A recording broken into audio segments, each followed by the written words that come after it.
Oh, is there? Yes. Oh, I didn't know it was. So I treated them on the sides of those things.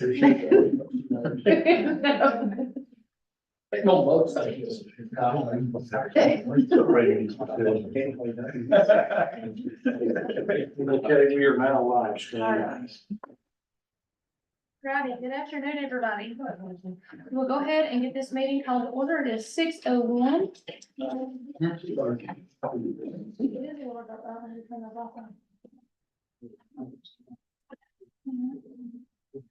Everybody will, since there's a lot of people in here, go ahead and silence your mobile devices. Please and thank you. County Manager, would you care to lead us in our invocation tonight? Glad to. Dear Lord, thank you so very much for all your many blessings, for all you've done for us, Lord. I just pray that you help us to do people's business in a manner pleasing to you, Lord. I pray that you just guide our words, guide our actions. Lord, I pray you, help us work for the greater good. Lord, I pray you be with each person, their families, their requests. Lord, I ask these things in Jesus' name. Amen. Amen. Commissioner Harden, would you put this in our pledge, please? Attention, salute the pledge. I pledge allegiance to the flag of the United States of America and to the republic for which it stands, one nation, under God, indivisible, with liberty and justice for all.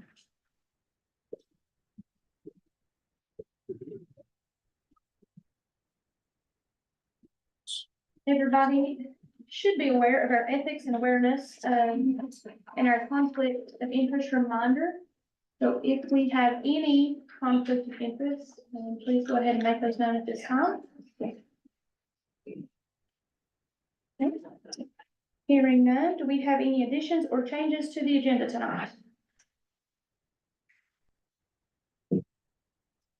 All right, hearing none, do we have a motion to adopt the agenda tonight? Move to abstain. Thank you, Brenda. Thank you, Blake. All in favor, vote by that sign. Any opposed? Motion carries. The next item up is our minutes for March the 4th, 2024. And before I call for a motion to approve those, my board report was not in there, so I asked that whoever makes a motion to approve those, please allow the, my board report to be amended and added to those. Was there any other items in there that needed to be revised?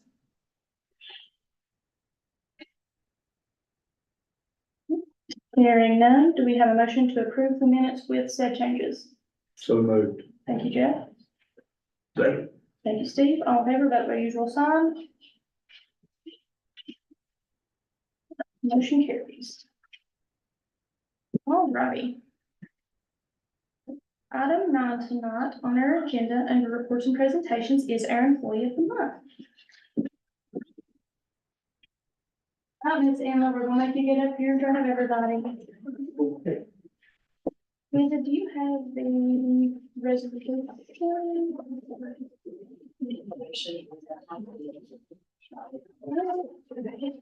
It was, it might be, oh, sorry, how you're doing? She did it. She keep you up here in the line. It was, thinking that was over here. Unless it's under. We'll go ahead and give you your plaque. And I will read your resolution in just 1 second.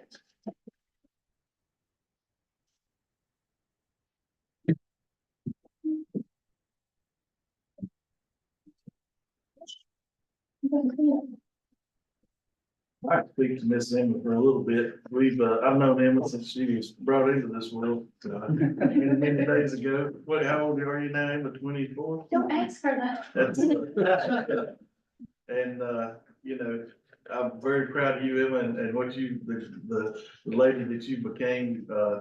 You know, everybody knows how good you did in school and all your accomplishments as a player, but it's awesome to have you as part of the Mitchell County Rec Department and all the stuff that you did to me, because, you know, I know my daughter, she loves seeing you, and I know all these other kids do too, and, you know, just appreciate having having your perspective out there for all these kids you know, you're a role model, so. Make her blush. It ain't hard to make you blush, that's for sure, but, I'm really proud of you and thanks for all you do, because I know, your daddy's, computer skills is, about like mine, so it's, I know who keeps that page looking good, so thank you. All right, Mitchell County Board of Commissioners would like to recognize Emma Smith, our part-time recreation specialist, as our employee of the month for February. Emma has been nominated and selected for going above and beyond in enhancing the communications provided to the parents and the kids through the use of technology. The parents are appreciative of the effects and easy to understand communications for scheduling and other activities that they need to be aware of. The various forms and documents pertaining to the Parks and Recreation are more user-friendly and easily accessible thanks to Emma. Even with late nights working ball games, Emma always brings her contagious smile, positive attitude, and apparently your popcorn is phenomenal. Everyone loves it. So Emma, on behalf of the Board of Commissioners, thank you for going above and beyond and enhancing parents' experience with our Parks and Recreation Department and creating a more positive experience for our citizens. Congratulations. Thank you. I think that is gonna make you take a picture with all of us. Yeah. You guys are just going right in front. You can stay in front of We'll come around here.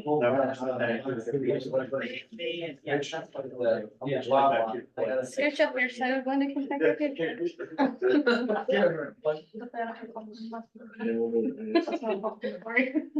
Okay, everybody ready? Smile a little bit. We're going crazy. Somebody say something. Thank you. Thank you, Miss Emma. Thank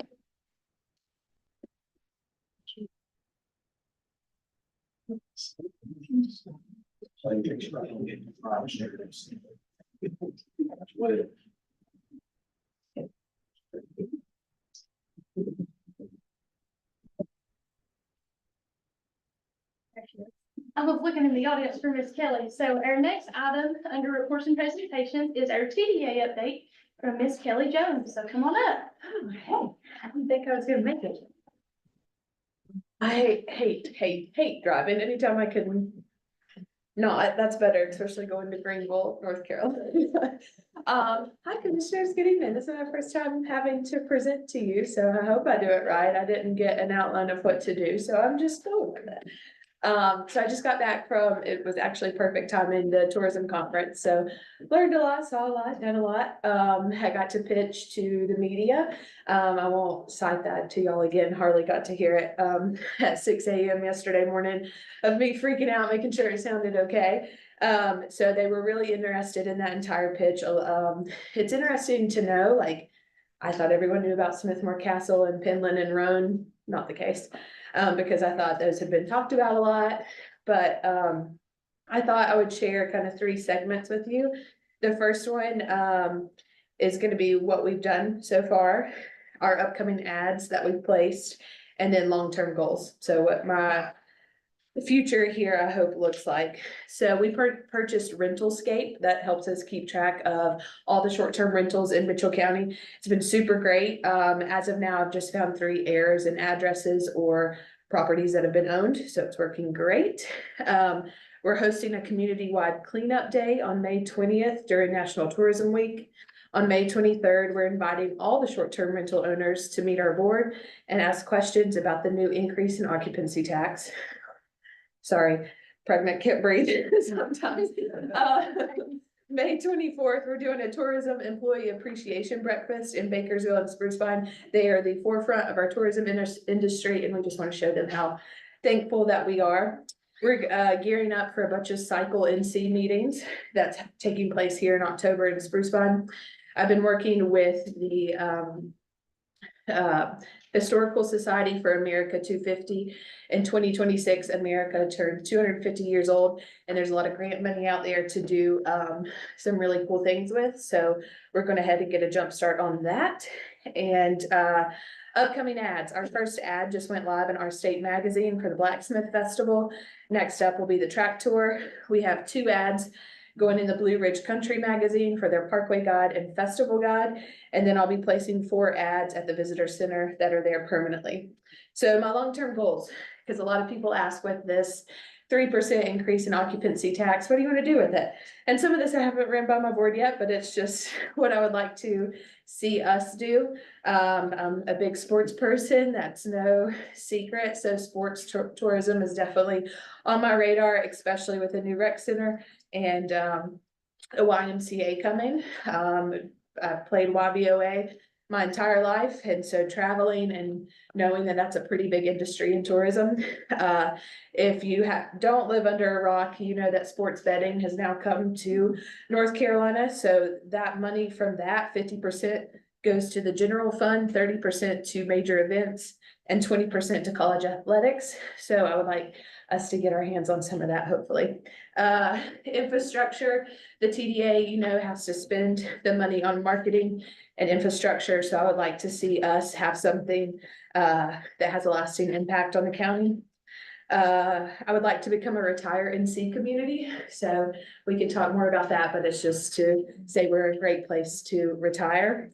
And then I think we need to market our wedding industry a little bit more here. That's a great tourism capacity. And we have 3 new wedding venues in our county that are either in the works or have just recently opened. And finally, starting a marketing email for all tourists that will gather their emails from the visitor center. So again, do you guys have any questions? I love questions.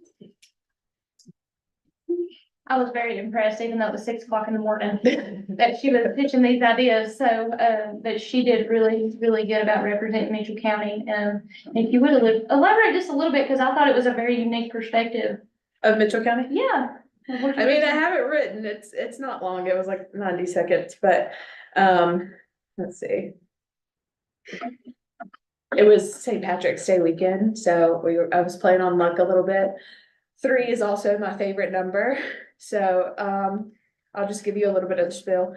So we all know all good things come in 3s. Our childhood showed us the magic of having 3 wishes granted. Our Constitution promises a trio of life, liberty, and the pursuit of happiness. And if you're religious, you know a cord of 3 strands is not easily broken.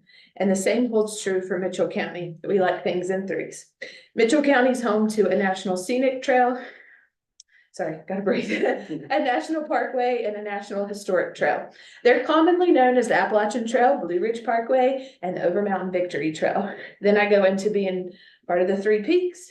Then I went into, we're made up of 3 towns. And then we have 3 gem mines and talked about our quartz industry. And then we have 3 huge projects in the county, the rec center, the YMCA, and the new school. And then I talked about our 3 adventure trails from the Diamondback to the Iron Mountain Roan Mountain Challenge and the Birding Trail. Then our food scene with the Switzerland Cafe on the barbecue trail, Gastro Pub, and him used to work at Truist Stadium, and then Smithmore Castle. And then the last 3 were our big 3 events this year. And I summarized that, much like our county and towns, the number 3 holds a special significance such as balance, harmony, memorability, completeness, resilience, and tradition. So the next time you come across a trio, I hope you remember Mitchell County and that all good things come in 3s. So that's what they saw. It was good. Like I said, they were really interested in Smithmore Castle. Nobody had heard of it. So hopefully we see some good publicity coming out in the near future. I know since the creation of the TDA board, that has been the board's goal, is to represent Mitchell County all the way through from one end to the other. And I think you did a phenomenal job doing that. So thank you. Thank you, guys. Anybody have any questions for us? How do you like your job? It's the best ever. I mean, and going down there and seeing everybody else, we really have the best county, and we just need the whole world to know it. So I hope to do just that. Thank you, Kelly. And let me ask you one more on your cleanup then. Sure. Was that before we start? Yeah, so it's gonna be intense. I'm kind of working with Billy Summerlin because he's done that. I've done a few with my church along Dale Road, but what I have envisioned is the first one will start at UCB Bank. will like park there, do all of Summit and Greenwood in Bakersville. It's pretty much gonna be the Creek Walk and then expanding out just a tish from that. Little Switzerland is still up in the air because Jan Godwin already leads a pretty big initiative up there. And we don't wanna, take that away from what's already doing good up there. So as of now, it's just those two, and then we're trying to work with Little Switzerland somehow. Okay. Thank you, And ma'am. time, Yeah, we're gonna start them at 8 a.m. so that people can still get to work, because it will be on a work day. It'll be on a Monday. Maybe still get to work. We'll see. Okay, thank you all so much. And we rowdy. Item 9C under reports and presentations is our EMS update from Mr. Craig Sullivan. Good afternoon. As the young lady just said, all good things coming through. 1, 2, 3. Now I'm here tonight. I wanted to officially introduce you to some leadership changes and some personnel changes and restructuring we've had at Mitchell Medics. And then answer any questions you may have. Wade Hunsinger is our new interim director. And Tristan Roos is our new clinical director. We've kind of split the role of the director to more evenly shift some of the workload. And I think things are starting to go really well. And want to mainly introduce you to them, let them talk. We're gonna be on the ground every day here and answer any questions you may have for me.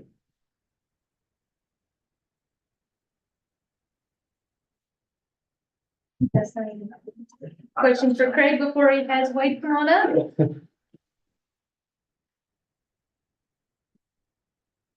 Hey, Wade. Just wanted to, hopefully some of these things is going to answer some questions that some maybe you don't even want to ask.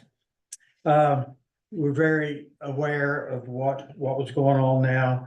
I came tonight just to say that our EMS system, I believe we've stabilized it. It's stable. I think we're in a good spot right now. We replaced the leadership. Obviously, this is Tristan Roos, and he's the clinical director. He's very, very smart. We've been partners on the ambulance for the last year and a half. So we were almost like a husband and wife. So we argue all the time.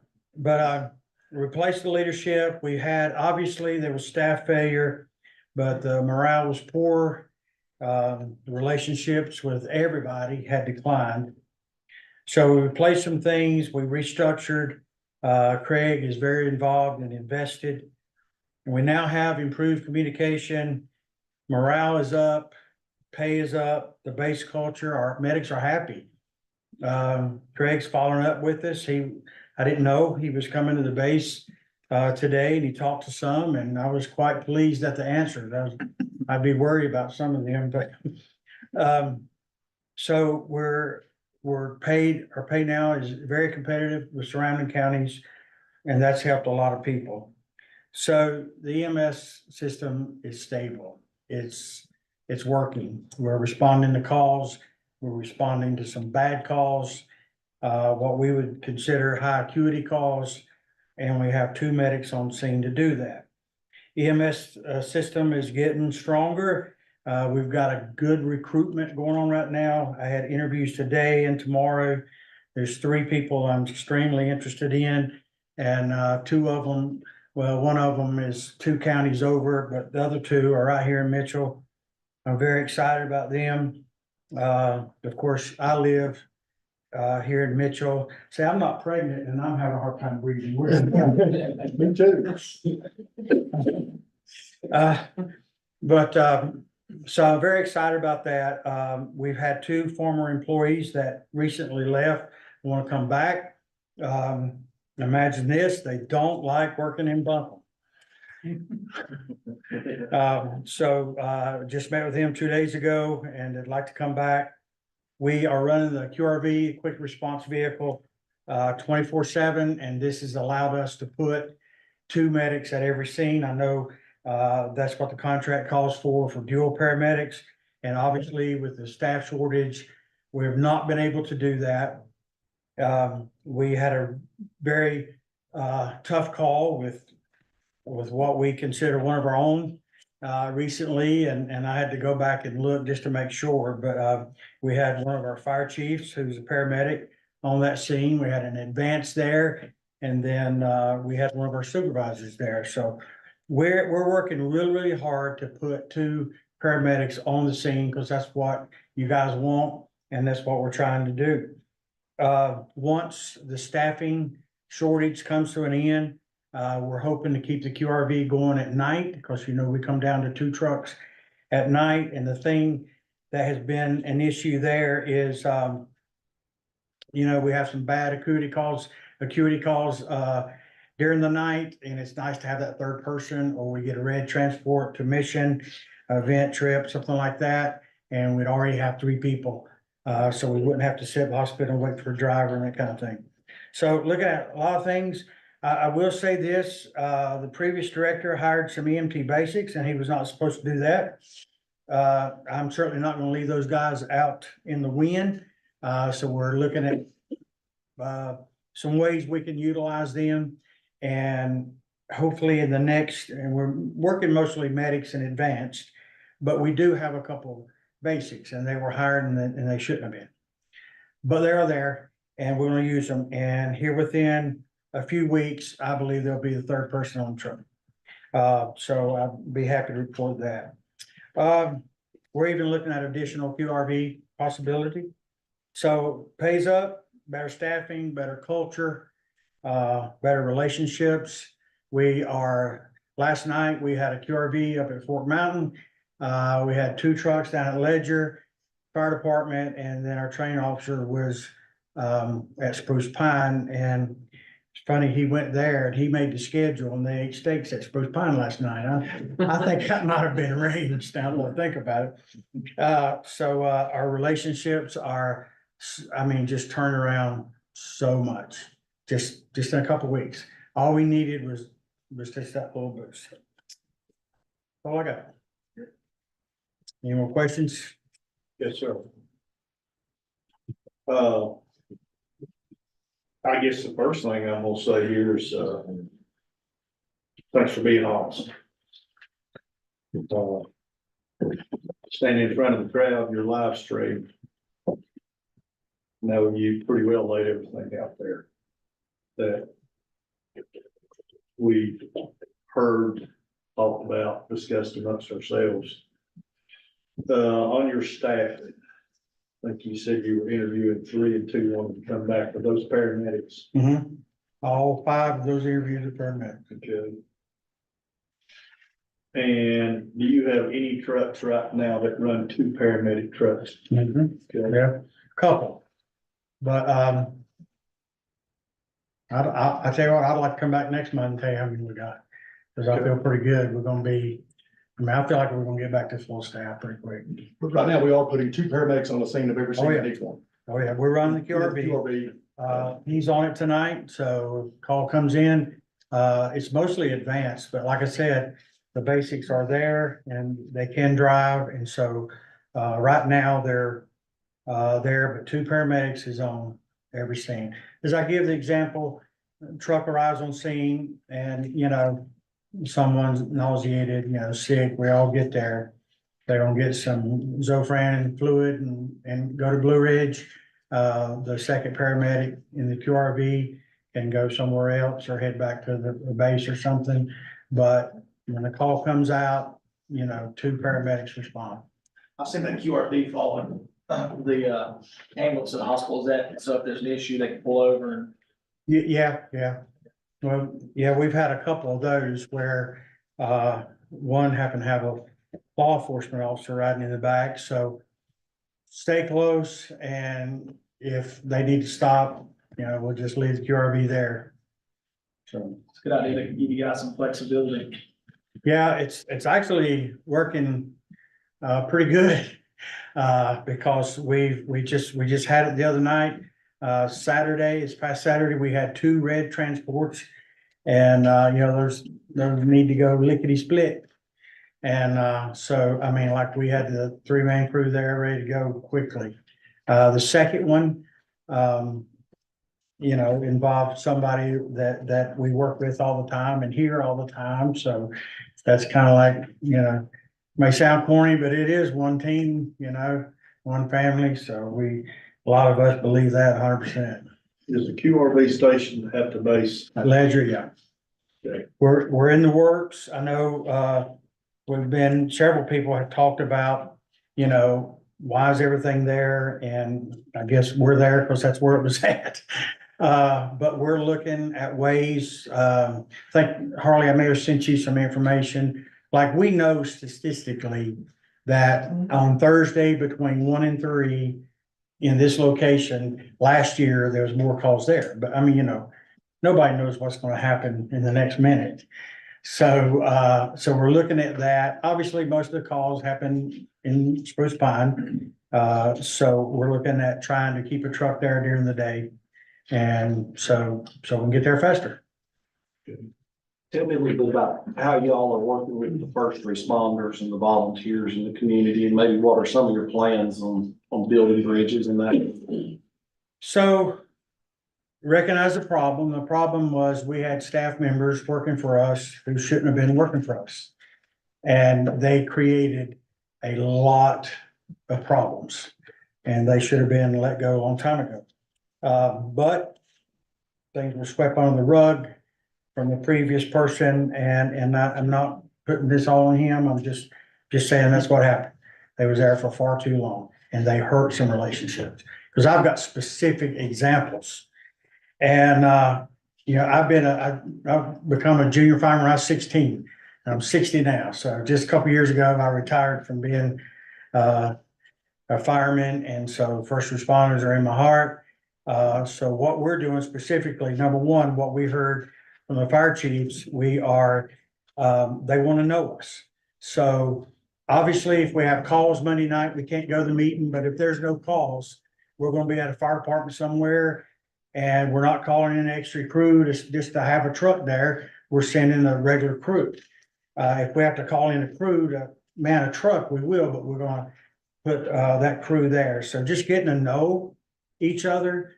We're letting the fire departments, something Craig thought of, just another initiative, letting the fire departments choose a medic of the month, and that person will get $1,000 bonus. And I'm like, not eligible. But also we're kind of doing it within our own selves, you know, like letting each other vote on a medic a month and also getting a bonus. So just little things like that. As far as the fire department, just getting out there and knowing them. Most of us, the last year and a half, I don't know of any problem that me and Tristan ever had. But we were unaware that there were others out there, you know, not speaking to them the way they should. So, yeah, a few bad apples have really spoiled it, because we got a lot of good people that work for us, and they're solid, and they're so thankful that 2 o'clock in the morning, somebody came out to help load the stretcher. And I mean, you know, it just doesn't work very good without them, that's for sure. I've been very pleased with the feedback we've gotten from the fire chief so far. And so I'm very, very excited. We've got our training officer, David. He's got the schedule of every business meeting, of every joint training, of every training meeting from here to the end of the year. And we plan on having trucks at every one of them. So. On your, I want to touch base on your EMT advanced and your EMTs. Am I understanding it correctly? You have at times had a basic EMT and only a paramedic on the truck? Or do you have an EMT advanced along with that EMT and a paramedic? In the last month and a half, I've had to use the basics to fill some gaps. So there have been times where it was a basic and a paramedic. But like I said, the QRV's been chasing. So we've had 2 paramedics on scene, that's what I know we can do. And I know it's been there because I've been out to a lot of, I've been around a lot, and we've had other people, you know, running the QRV too. So there have been, but there won't be. You know, so we've got some good advanced. July 1st, scope of practice for advance is expanding. We love that. I like to call them paramedic interns, because every single one of them is either in medic class, advanced class, or A&P. Exciting class.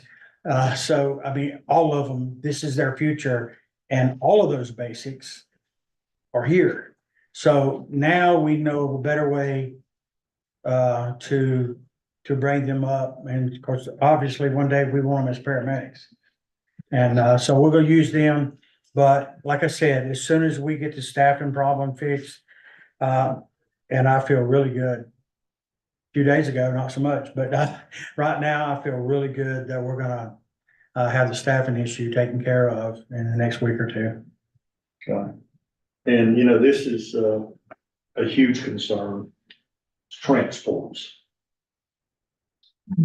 And we're fortunate to have the hospital in Mitchell County. Yeah, The negative part of that, doesn't matter where that patient comes from, Mitchell County has to transport, thus leaving us short. Greg, could you give a rough number, or one of y'all, number of transports that you guys do in a week or a month? And I'll tell you, the transports are an issue in every county. I mean, it's a huge deal. All these hospitals, you know, they're coming more and more where you have the spoke and hub type model, and everybody's transporting these bigger cities, and it puts a lot on us.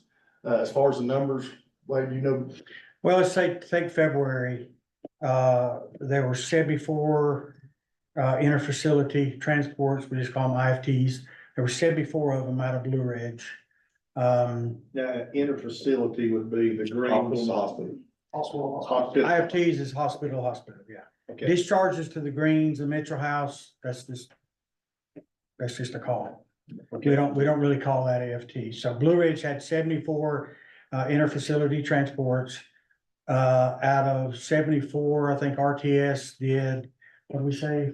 I'm pulling the number right. I'm trying to remember, like 40, 42. And because I use that number to tell our guys, you know, on the truck, a lot of times we're like, they never take anything. Well, they did. They took the largest majority of it. And I think in February, Yancey took 3 or 4, and we took the rest. so you're So, doing 40% in February, roughly. yeah, that's a good number, I'd say, pretty close. I mean, up and down a few. But my understanding that we do them when there's no other choice, right? Yeah, I mean, we've got our policy after 4:30, because the third truck goes off at night. We don't do greens and yellows, only orange and reds, and of course, red's bad, orange is almost bad. Most of the oranges are bad too, they just hit a certain criteria. So, you know, we've got our policy, for example, if there's only one truck available in the county, the red we don't take the red. We leave one truck in the county at all times. When you do, I think you said you had 2 transports after 7:30. Did I hear you correctly? That was a red? Saturday, no, it was Saturday during the day. Saturday morning, we had a red transport, and then, I won't say his name, but you know what I'm talking about. You know, was he went to the hospital, and he was a red transfer. They tried to fly him, the wind was blowing so bad, they couldn't, so. One of the fire chiefs here in the county that works part-time for us, full-time for Yancey, was the medic on that call, so. Okay, do you, you're in a situation like that, or especially after 7 at night, when you only have 2 Well, trucks, do you Yeah. bring in, if you have to do a transport? Do you call extra staff in, or does that leave us 1 truck to cover the whole? that'll leave us one truck. We can cut them out. I mean, it's never, that's why I want that QRV there. So, obviously, to help us with staffing, but even when we get full staff, you know, it's not great. You know, wish we had 3 trucks 24/7, but you know, I'm not opposed to calling in somebody if you can get them, but a lot of times they're in a hurry, they're wanting them on the road, and it's gonna be very difficult to get somebody short roads. But can you pull, if that truck's leaving, can you pull enough staff in to cover a second truck? sometimes, you know, can't guarantee that. You know, Because, you know, if you watch the news and you watch TV, and Search has done their homework on this, the mission's a nightmare. So what used to take an hour and a half, it's taking 3 to 4 hours, maybe longer, Because you guys can't release the patient, so there's a nurse there to take the patient. We Well, gotta get a according to the signature. news, there's no nurses there to take the patient. Yeah, I mean, it's better now. So that's, you know, that's, I guess my biggest concern, are we covered for our citizens in the county? Not only with, when we're using EMT advanced along with paramedic, or if we have to take a truck out of the county, that's a huge concern. How about this for a compromise? If we use those basic EMTs, pay them to be on call those nights and let them come in and staff a truck with paramedic and QRB. And that way we'd have 2 trucks in county, let them drive still a paramedic level truck. I mean, it's, you know, that's the biggest concern, because let's say you get called out at 8 o'clock. Yeah, one truck in county makes me very nervous. And that truck's out for, we're gonna say in a minute, we're gonna be gracious and say a minimum of 3 hours. Yeah. It's 11 o'clock before that truck gets back. Mhm. We have a situation where you respond to a heart attack at Beulah. That truck's gone. We have a wreck in Spruce Pine. It's Avery or Yancey, that's all we got. Yeah, and that's a long pull. Yeah. I mean, you're talking Yancey County at best is gonna be 20 minutes, and that's all it'll take from their base, if they're available. Yeah, Avery's a little bit better if they pull them outside of Riverside. well, I mean, I'll be honest with you, like Saturday night, we tried to put a 3rd truck on. And so I went in as the paramedic, but we could not get a second person, so we never could staff that 3rd truck. And I mean, you know, Saturday night, people are, you know, doing whatever they do on Saturday night, and so some of them I'm sure couldn't. You know, don't hear that I'm coming down on it. Yeah. No, I like- It's just a concern. It's a huge concern. I know what you're saying, yeah. It's a situation, and If we can do so, I'm telling you, being on that one truck that's left in the county, I don't like it. So if we could do something to make sure we kept 2 trucks in the county all night long, okay, and then let me ask you one more. We're doing the Greens, the Mitchell House, transport to and from the hospital 24/7, is that correct? just had a discussion about that the other day. Obviously, the hospital, the ER, they have certain criteria that they have to meet. You know, patient in there a less amount, certain time. But we just talked about that. Doesn't make much sense to 4 o'clock in the morning, take somebody back to the Mitchell House. If they fail and they're just being, you know, just run a few tests and stuff, they're good, they're gonna go back to the Mitchell House, why do it at 4 o'clock in the morning? So we talked about that, unless the ER is full, we'll kind of wait till shift change. Okay. That'll help. And the reason I asked that question, guys, I'll just be honest with you. I got a complaint from the hospital several months ago by an elderly person that came from one of the facilities, was taken to the hospital at 1 wee up hours in the morning, Mhm.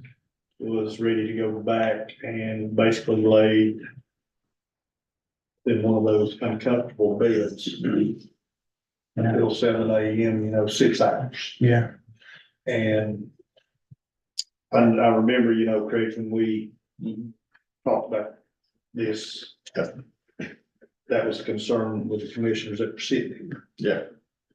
So, you know, me personally, I don't want to see anybody, and I, you know, and I see both sides of the story, but I don't want Yeah, to see somebody that's in that shape having to. Absolutely. I agree with that. accommodated. You know, No, I we don't do know them. the specific situation, but you know, at night I can see a situation where they may have had, I don't know, they may have had a trip out and, I mean, do we type that last truck to take that transfer hall? I understand. So I mean, I don't know the situation that, you know, we do them during the night. Are you concerned with the number of transports you do?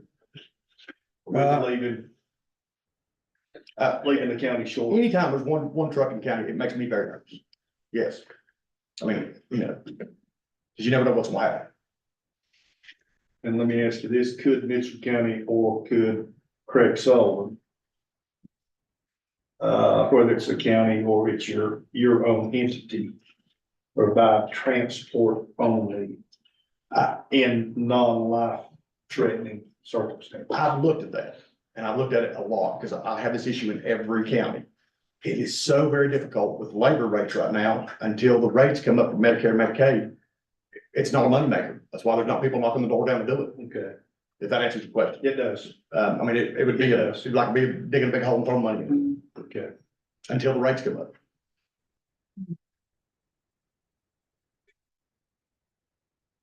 We have- So even if I could break even, I would do it, but it ain't even close to breaking even. I want to thank you guys for, taking the time. Another concern that the fire chiefs had, not necessarily concern, but a request was the paramedic tag underneath your name tag. So thank you for, addressing their concerns. Yeah, Tristan done that in like 2 days, Yeah. ordered them and it's, you can see. Jackson Fort Mountain, I'm sure is very happy. Yeah, we turn them sideways so the face could be bigger and, so it's very recognizable. Thank you for listening. Yeah, we went down that list from the fire chiefs. We took it very seriously. And we've accomplished a lot of them so far, but we still got more to accomplish. Thank you all for your Thank patience, you, guys. understanding. Yeah. Well, thank you guys, I don't know how many of these guys were, I know Steve was, I was, like Brandon and Harley just come on. Clayton wasn't here yet when we were dealing with the other situation, which was, Bad. not healthy. Yeah. It's a tough time to run an EMS right now, but I mean, I think. And, bringing you guys on and up until, this last situation, everything appeared to be going very well. But again, I'll say thank you for your honesty. Thank you for meeting with county manager and the fire departments and the first responders and really addressing the complaints, not just word mouth. That makes sense. Thank you all. Thank you. All right, next item up is item 9B, and that is our search presentation. Hopefully this, I'll plug these into two. You'll sink in a minute. Okay. Well, anyway, I'm here to just present two reports. Over the last couple of years, we have done two big projects, Search has, related to healthcare in this area. And one of them was funded by Mitchell County. That is the Access to Care report. You guys basically, in your last meeting, got copies of each of these reports. Hit the middle button on that round thing. The what? The middle button right there, sits right beside it. If not, we'll plug it out and put it back in. We had it working before the speech. It's over my head.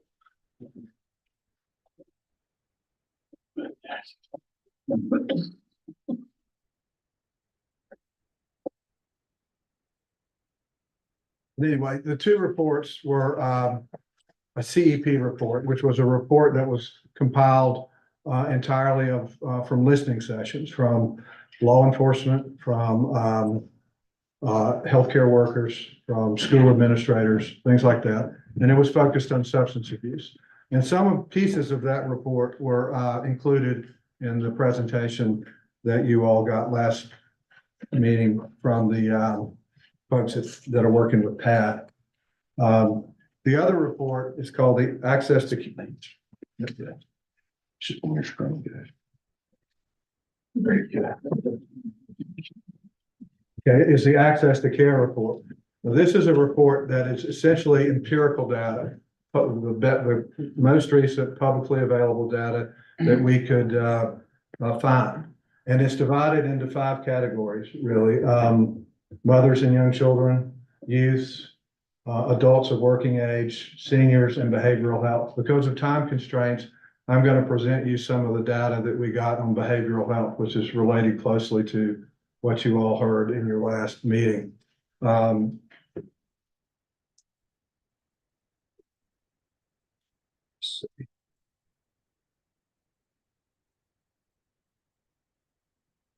Okay, so this is a slide that shows how people are responding to a question of if you had more than 7 days of poor mental health in the past month. And the thing that is striking is the increase from 2015 to 18 to 21.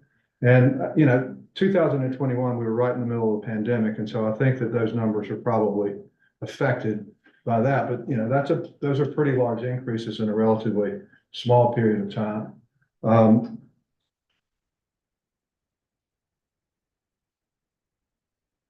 Okay, this is a slide that where people were asked,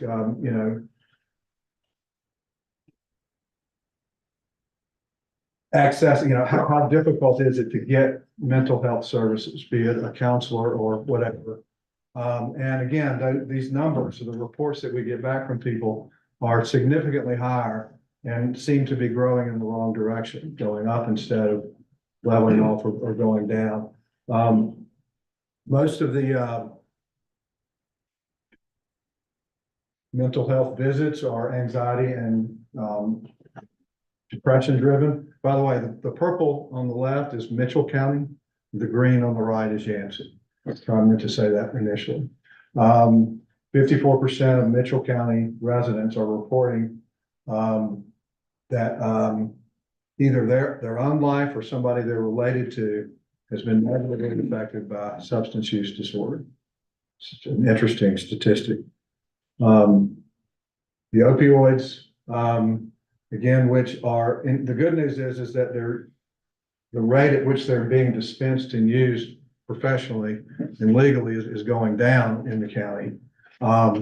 But you still have an increasing proportion of overdose deaths. They're involving heroin and fentanyl, and this slide doesn't even cover meth. It's just the opioids and how people are using them.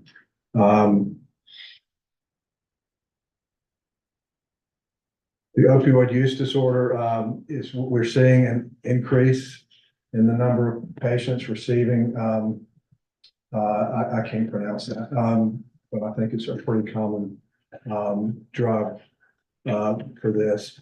And the access to opioid treatment is the top line is patients that are getting this drug, which means they've had an opioid problem. And the bottom line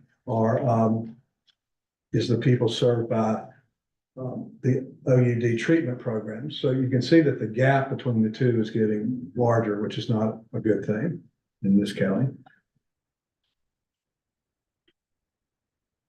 This is, to me, one of the more troubling slides is what we have here in this county and in Yancey County that are available. In addition to this slide, the folks at PATH have done a great job of creating a part of their website where it lists mental health resources that are available in the larger area. It's a 52-page piece. And if you go onto their website and read it, you'll find that there's only a small handful of people that are listed on that are actually located in either Burnsville, Bakersville, or Spruce Pine. There almost a lot of them are in Asheville. A lot of the referrals are also in Charlotte, Hickory, Lenore. This is on the PACE website, but I'm just pointing out that we have a very small number of behavioral mental health providers in the two counties. And we could use more if we can figure out how to get them here. It's my understanding that part of the problem is just recruiting people to come to the mountain counties. This was one of our community voices slides. This is pretty obvious, I think, but it's, if you grew up with it, you're probably going to keep doing it. And it's hard to break that cycle. That's what these comments really mean. So that's the piece that we had on behavioral health. We have other statistics regarding each of these other age groups in the packet that you all have. I'm going to email both packets to Alan so that you all can have them. But we know that you're making a big decision with regard to the opioid money and how you're going to choose to use it. We know that there's a whole lot of options you have and that you can't afford to do all of them. What I would ask, though, if you're willing, is to keep a list of the ones that don't make the cut and let us know, if you would, what they are. And we will try to create collaboration, find other nonprofits, other people. We might be able to try to figure out how to pull off 2 or 3, maybe that you all can't afford to fund at this time. So once those decisions are made, if you could let us know, we would be happy to try to undertake an effort like that. Any other questions or any questions at all? I mean, I'll be happy to come back at another time and present all the data on all of these, but you all will have it from last meeting and you will have it electronically by tomorrow. Yeah. I do, of course. On the mental health side, you know, I've looked at numbers that the school systems put out. That starts in the 6th grade and goes through 12th. Been looking at all the research over the last, what, Brandon, 3 months, 2 months, the meetings you and I have been associated with. And you know, the common theme was mental health and the drug problem. They're related, I think. Whichever, you know, alcohol, pot, meth, coke. Now you've got your opioids, are all intertwined. See the numbers and the research from 6th grade. Do y'all have any data showing younger age groups, like? I guess what I'm trying to Data ask for. regarding substance abuse? Well, mental health, you know, when does a child first start with the mental health problem then associated with alcohol use or tobacco use? You know, what age group is it that you can put together that where everything starts? I haven't seen data like that, but we have a person that we're using. We've just updated a lot of this data and I'll actually see if we can get some of that data. Okay, because, you know, like I said, I've seen it from 6th grade up. And the school system was broken down into boy, girl, age, school they were in, and what drug or what substance they was using. And it was astonishing to me. One thing I read, and I went through the whole thing, and I'm gonna read it again. But a young lady is in the 6th grade that consumed alcohol or had a drink of alcohol twice a week. And that's a 12-year-old. You know, that's disturbing. You know, and the reason I'm asking all of this, we got a portion of money. It's not a great thing, but it's some money. Want to spend it wisely. Where do we target it at to get the best effect? That we target with our younger kids and try to stop this before it gets to a certain point, and then if so, how do we do that? Does that age group run into your 17, 18-year-olds or the adult population that's going through this addiction? I mean, there's a lot of things that It's a very I'm different. sure of that you want to make sure that with what little bit of money we have, that we spend it wisely. I agree with you. I mean, I do think that if you're drinking and doing drugs at 12 years old, then there's probably an issue in the house, in the home.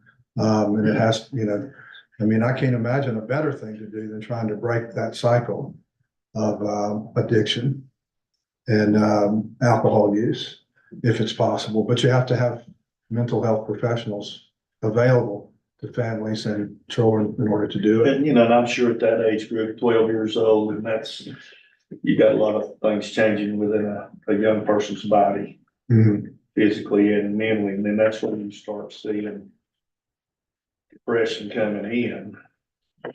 It's not recognized, or it's not addressed, or it's addressed and you can't get proper help. So in that case, that leads to, okay, I'm gonna self-medicate. Happens that way. Tommy over here told me, hey, you come, I got something to make you feel better, and you won't have these issues. So. I think intervening in the schools and intervening in the home, are difficult things to do, but, like, it's gotta start somewhere. Well, thank you all for giving us the, I appreciate Thank it. you. And if you will, keep, some notes about some of the things that you might think it might be possible for us to use our resources, in other words, our funding sources, maybe that we can get something funded that you guys didn't have the money for. Thank you. Thank you. All righty. Steve Rowland, you are up next for the Bakersville Small Business Center. Okay. I was not able to get the items in your packets, but I'm gonna pass these out.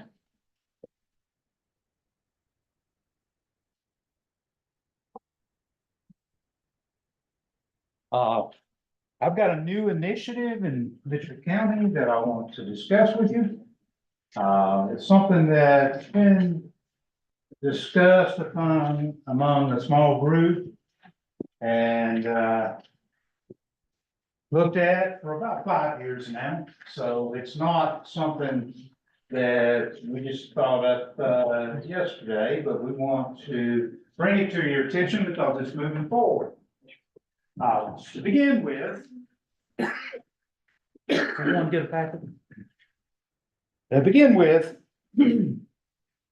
I guess I should explain, we're talking about the Maitland, or get my papers here, mixed them up on myself.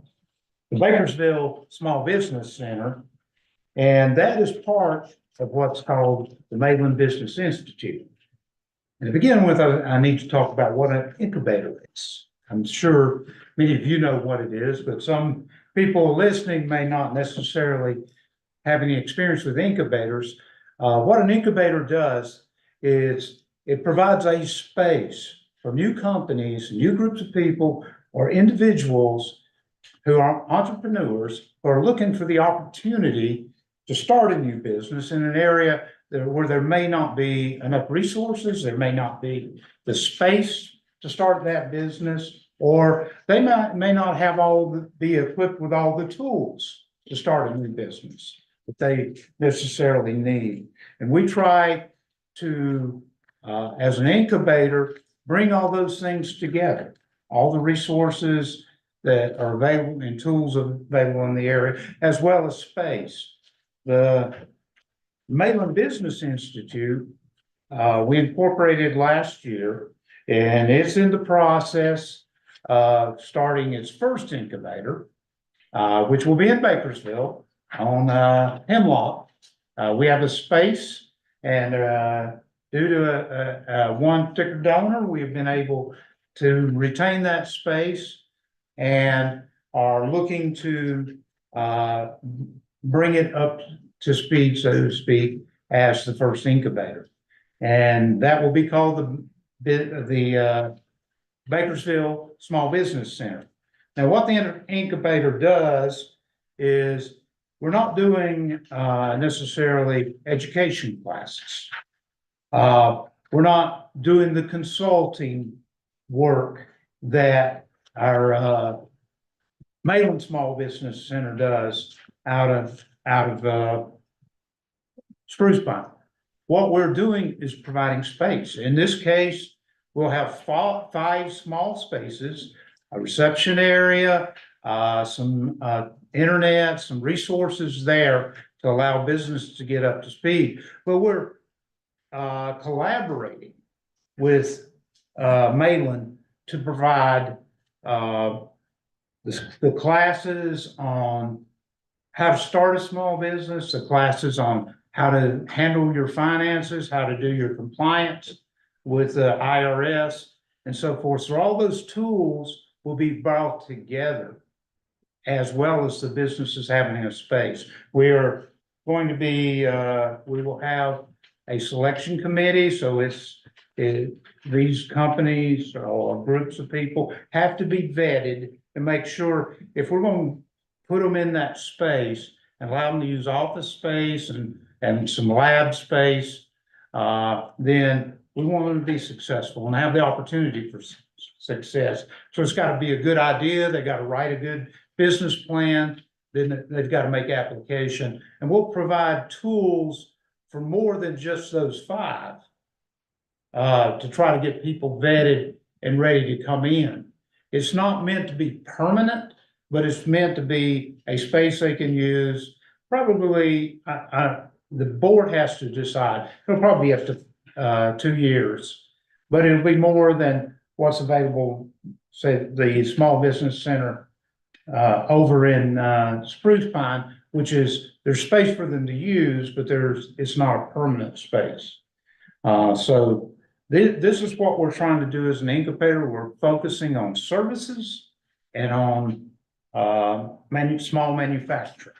So those are the 2 areas that the group came up with that where we think we need focus in the Bakersfield. Now, I want to go back to the Mayland Business Institute, and some people are asking me, well, why are you using that name? Well, the Mayland Business, what we did is we formed the Mayland Business Institute. So it is to be incubators that once it's proved successful and the model is working, it can be grown throughout the 3-county area. There's already been some interest in other areas. People are looking at what we're doing to see if they can start an incubator in Yancey and in Avery as well. So there's some interest there in other areas for doing the same thing. We just got to make this model successful. I do want to look at one item. There is one action item I need from the board. If you look in the first item I gave you was the Articles of Incorporation of Mayland Business Institute under Article 5, Board of Directors. And I'm just going to read some of this. The affairs of the corporation be managed by the Board of Directors of not less than 3 and not more than 9 individuals. The Board of Directors shall be appointed as follows: 1 director appointed by the Mitchell County Board of Commissioners, 1 director appointed by the president of Mayland Community College, and 3 at-large directors nominated and appointed by the Board of Directors chosen to represent economic development and local industry. So there are 2 appointments. One, Dr. Boyd has expressed interest in having Morgan Wood serve on that board. And so it's the actionable item is for consideration by this Board of Commissions is to appoint an individual to serve on that board as well. And then we will be finishing out the appointments. We will we would also entertain your recommendations for the other 3. What we're trying to do is initially for this one, try to bring business community people in to the board from the Bakersfield area. And then as we expand in other areas, we'll bring board members from those areas. So is there there is a budget. I did give you the proposed 24-25 budget. And Does anybody have any questions for Steve at this time? yeah. No, I've been long-winded, so I wanted to, Good. I believe Dowtech has a business incubator through their college. I believe Dowtech has an incubator. they're working on it. And as Dr. Boyd expressed it when I met with him, he said, look, the charge of the community college is to focus on the education. We can do the consulting, we can do the class work. He said that the scope of the incubator is not within what the community colleges do. He said he was very enthusiastic and showed a lot of enthusiasm about having this model brought to him, and he's very interested in seeing it succeed. I bring that up, Steve, because I'm not, that's all I'm familiar with. Are there any other local, I think, I was told maybe Yancey tried one years ago. They tried to do it, I think with just artists, and, they were just providing space for artists, and, I don't think that worked out very well for them. And the success has got to be in the planning. So what we're doing, I've provided you the beginnings of our management plan. We also have operational plans. We'll have, there's applications already done for vetting the individuals who, or the individual groups who will have the 5 spaces. So that's all underway, and hopefully, I'm assuming you would want me to send, as that information becomes available, send electronic copies to Alan, and he can disperse it to you. Anybody else have questions for Jim? So since we just received this information, Steve, I'm gonna make a motion that we table until our next meeting so that Okay. we can review Yeah. it and. That's what I expected. Okay. Thank you. Motion to table, Motion taken. is there a second? Second. Second, okay. All in favor, vote on this. I'm gonna take a 5-minute recess. Okay. I'm gonna 5-minute recess, we'll be back at what time is it? Yeah. Good water.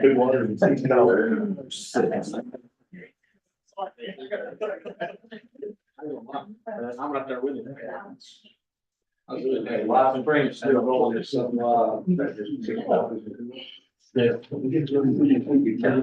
how many drinks? I noticed we have like 5 waters up here. That's right.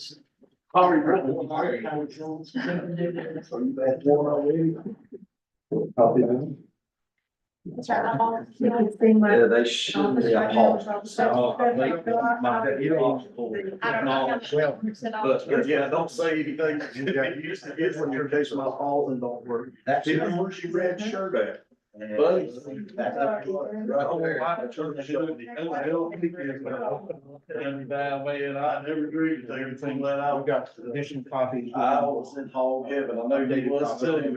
You know, 13 years old, Lane Mossel. Last time my wolf back, They pulled off America. Yeah, that was my last. Still about a true Wolfpack fan now. He grew up a Tar Heel fan.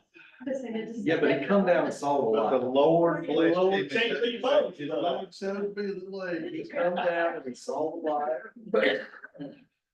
He is now. He's now a party animal. Back attack. I'm telling you, I stood there, I thought I'd stay there. Till I first game.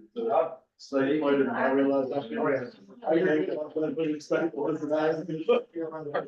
You know, it's like, no offense to all them fans, but one trip to campus, one trip to elitist, You'd have a different opinion of it. exactly. No, the L, I'm talking What about. was going on? He's no cable man, see? Like I said.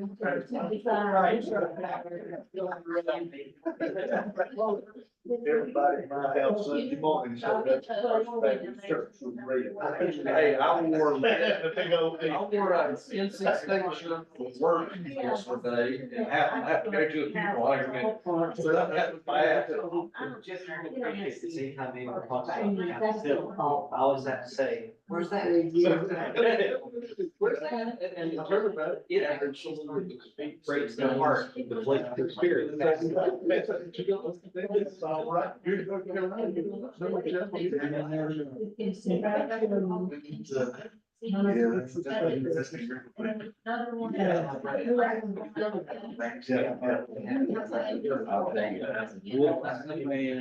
Watching us.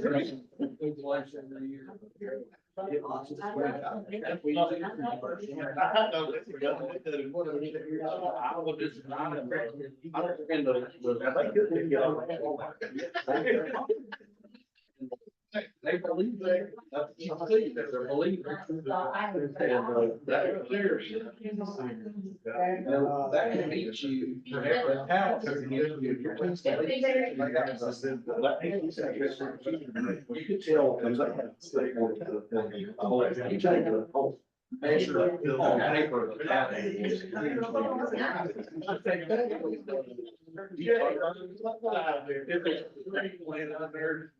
Back up, back up. Look, I hold all that on the school, I hold it. Man's gotta do what he's gotta do. I've always walked out of the floor with the ghost. And I didn't represent it, you know, but so you have that. So I just think it's for house.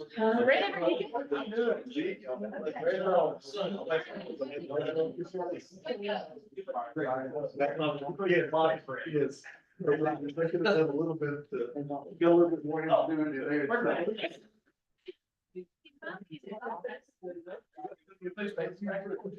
So that's why I was keeping third. Tell me when you're ready. We are ready. All right, we got through those reports and presentations. Next item up is our item for discussion. So item 10A is our budget amendment number 6. So I will invite Ms. Mavis to come on up I and. know, you all will get tired of me. I'm trying to keep this budget as up to date as possible because we are so busy. I don't want anything to slip through the cracks and at the end of the year forget something. This again is a balanced budget amendment of 306,224, which brings our total budget up to about 25.8 million. And what it is, for the most part, it's additional revenues that are coming in special departments such as inspections. Transportation is a big one this time. Senior Citizens is still collecting money for their upcoming bus trip that they're taking. I need to budget that revenue so we can budget those expenditures so we can write the check for the trip.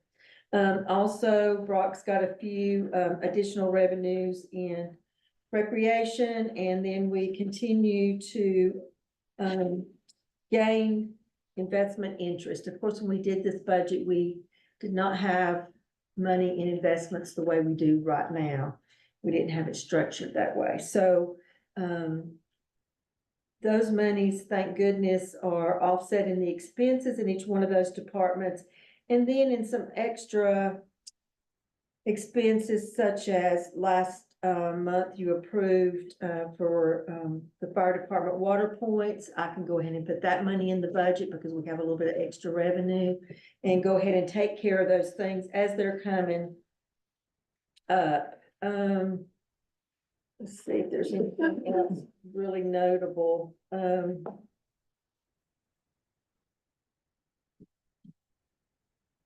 don't think so. Does anybody have any questions? Anything pops out at you? Make a motion to approve. Thank you, Steve. Do we have a second? Second. Thank you, Clayton. All in favor, that's our usual sign. None opposed, motion carries. Thank you. Right, the next item up is item 10B, our HCCBG Advisory Committee appointment.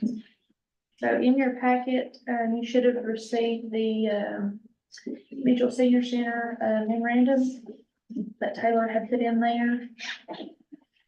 Do you have anything you want to add to this? Yeah, Taylor talked to Kathy about this, so I will just basically say, it looks like we need 2 motions out of this. One is to, and this is basically part of their grant and how they function as a department on working with aging populations. And they meet one time a year generally, if I can intervene, and it's right at budget time.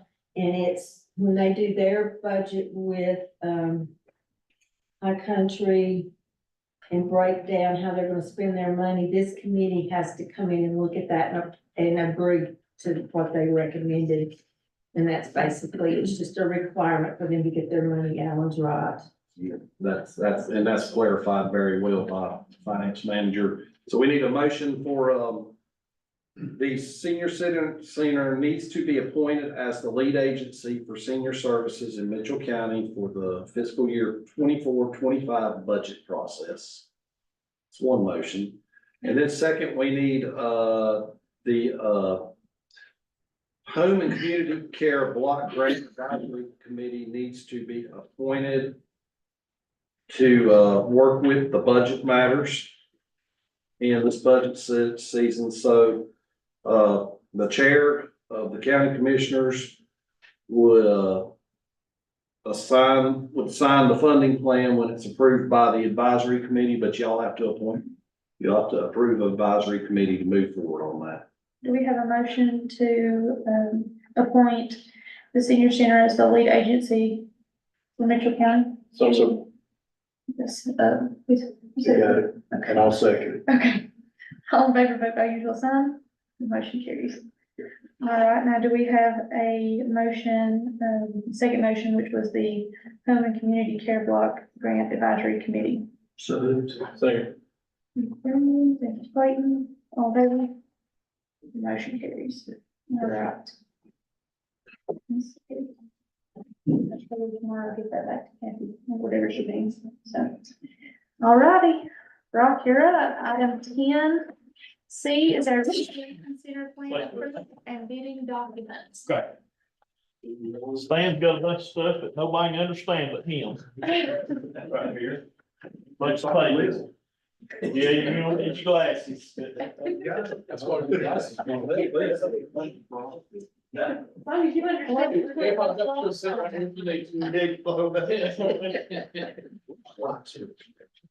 Maybe back up a wall, it's on that back wall. right? No, I don't think so. It used to be right here. Yeah. Oh. Oh, Yeah. I've been here 2 years and never knew that. Your maintenance department put you a little knob on that. Oh, there we go. Hey, mate. I learned something new today. Thank you. This has got everything from wall plug-ins to toilet pipes, everything you're gonna see and where it's gonna go and how it's gonna be.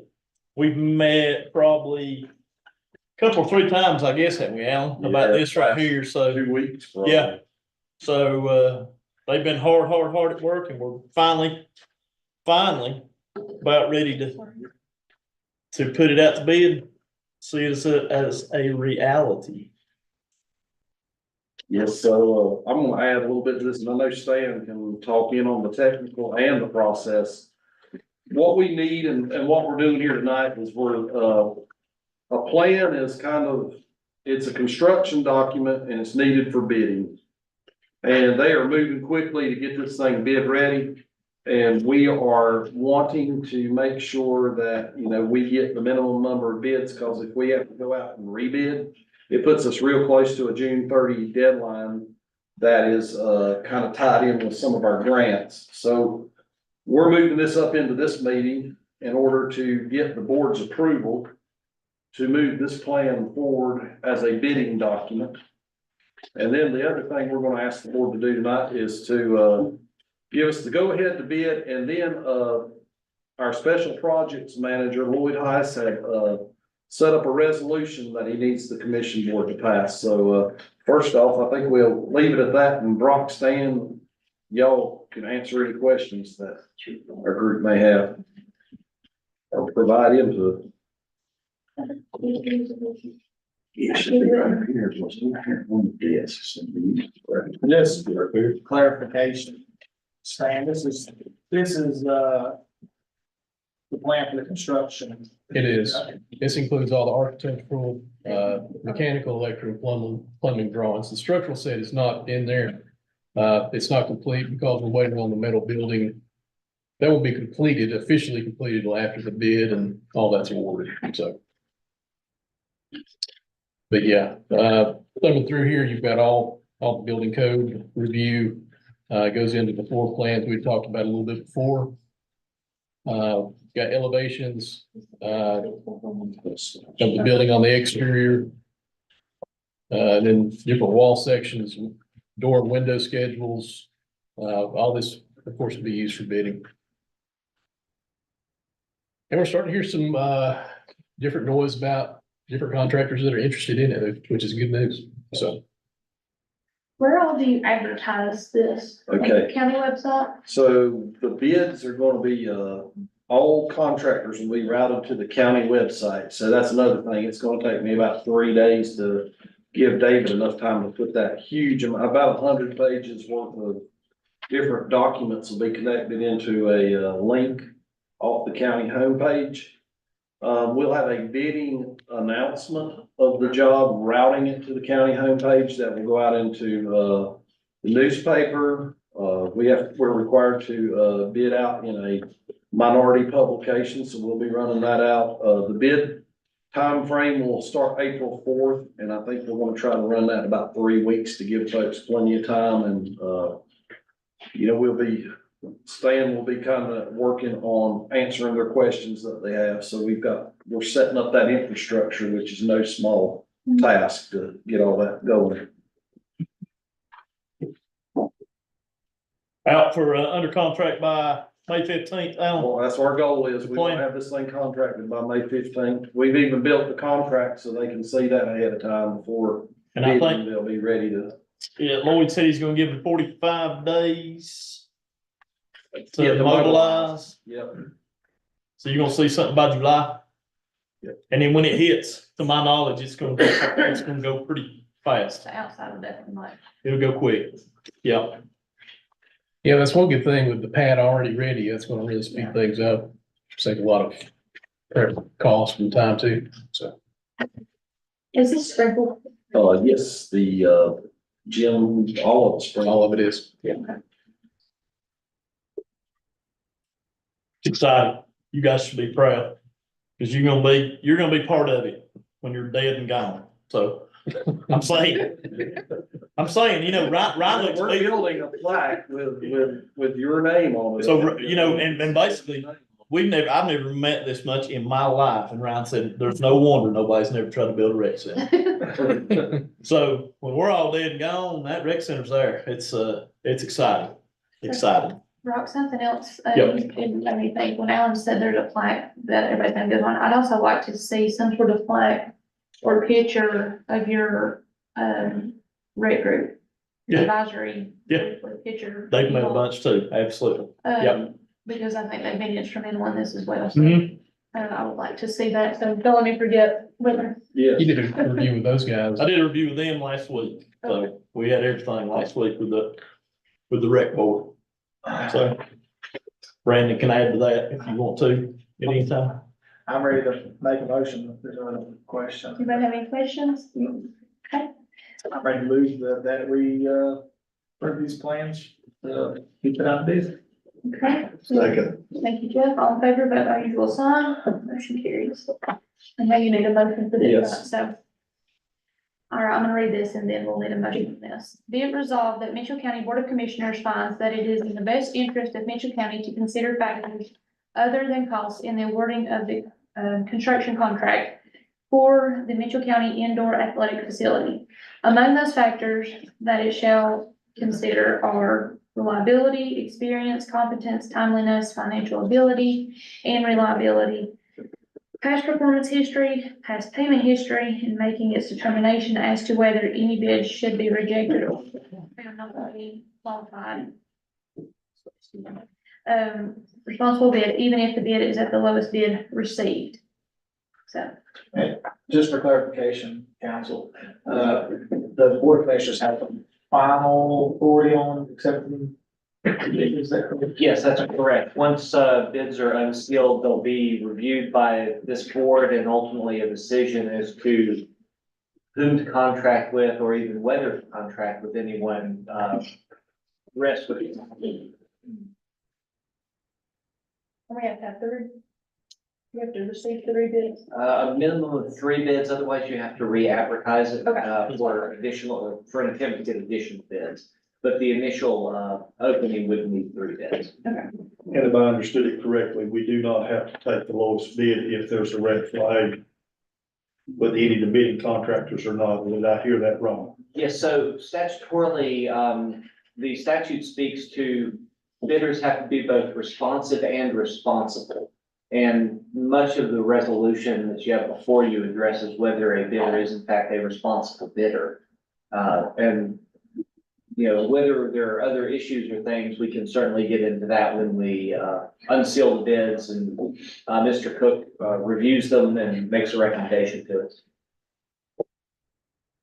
Any more questions, clarification? Anything? I'll call for a motion. Make a motion. Yeah. Do we have a second? Second. Brandon, all in favor, vote by usual sign. Right, the motion carries. Need anything else from us? No. All right. good. Hey. Thank you, guys. Thanks. Thank you. Item 11 tonight is our consent agenda. And Ellen, do you have any specifics that you want to discuss about it in one of these? Transportation. Madam Chair, I'll say the federal certifications are fascinating reading if anyone wishes to, take those. The one thing I would point out is generally, employment is employment at will. However, the federal requirements for this grant does provide for certain severance packages that may differ from our county personnel, packet. I would still recommend that you proceed with this because the benefit and the amount of money that you receive would outweigh whatever potential severance might be required by the federal grant. And just for the live stream and everybody in the audience, on our consent agenda, item 8 is the federal, certifications and assurances for transportation, and then item 11B is the designation of lead agency senior center. Is there any discussion on either of these topics? Hearing none, do we have a motion to approve the consent agenda? So, Thank you, Clayton. Do we have a second? second. Thank you. All in favor, vote please, will sign. The motion carries.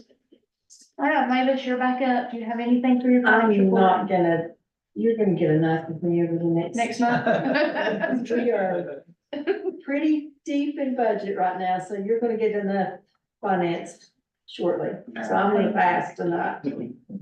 All right, Alan, what you got? All righty, I'll talk to you a little bit about the county manager stuff. A couple things, just want to put on the commission board's radar as well as in the live stream, our emergency, management director, Colby Silvers, set up a debrief meeting between Sabelco and Underwood to discuss the, recent tanker accident in Beulah Dean and just kind of always debriefing and getting information there. And it was a good meeting. Both Sabelco and Underwood really, came to the table and in conjunction with our volunteer fire, our law enforcement, all our personnel that came to the scene, our EMS folks, everybody had a really good response on the spill.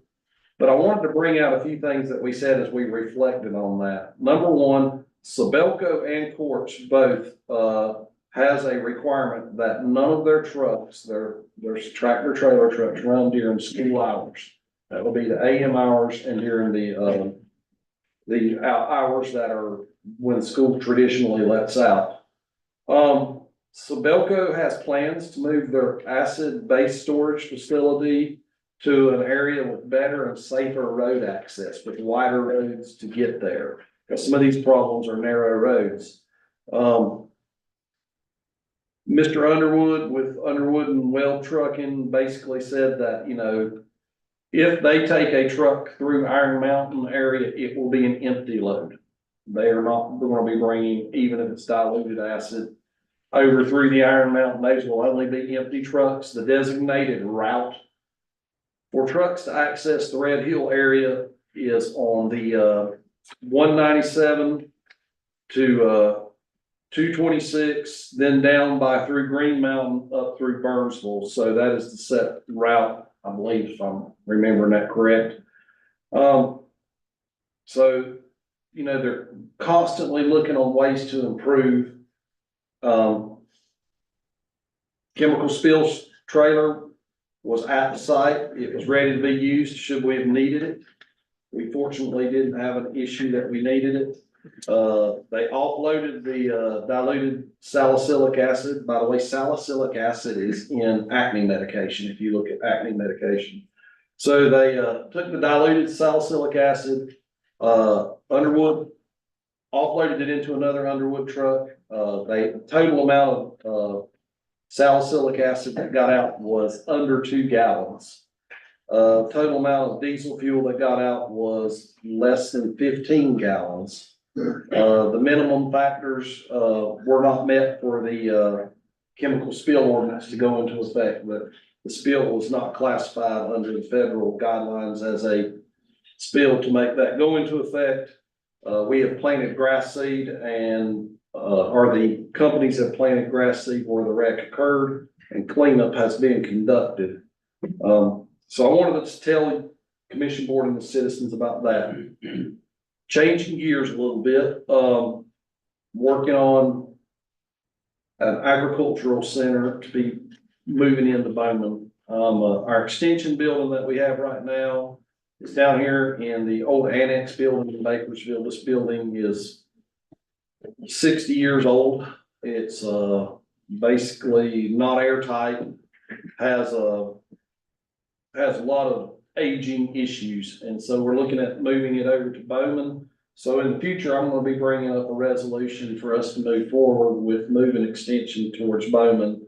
And also gonna be looking at a resolution to get Bowman towards a community use. And that would maybe be with moving some of our departments, our county departments over there, a one-stop style area for Bowman is coming up. You'll see a scope of work in the near future. So I'm working on that. And we're also going to be fishing for some grants on that. I've got a High Country grant writer that had come out there with me today, and in addition to a few folks.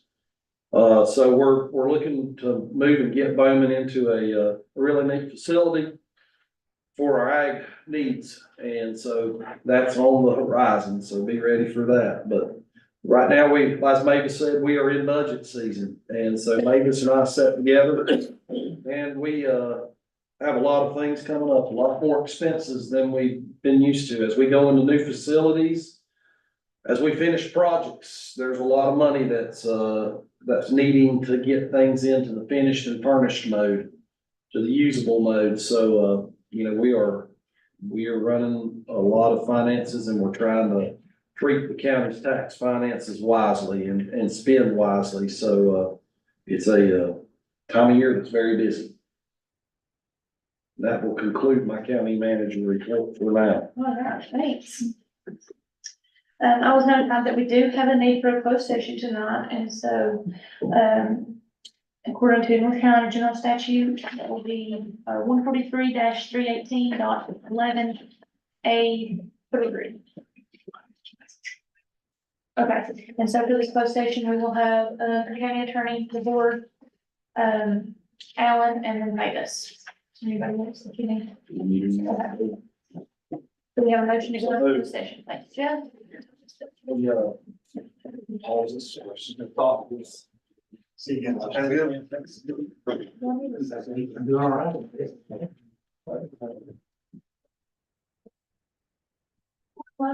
when you're ready. Be a motion in a second. 21 seconds. Second. Okay. Okay. You don't mind it. Robert, all in favor? Hit both. 7:33. Yes, Mavis, let me hand you these while I'm thinking about it, and then I need you to. I need you to print it if you can out of your packet whenever you get a second. I mean, that's. It looked like one.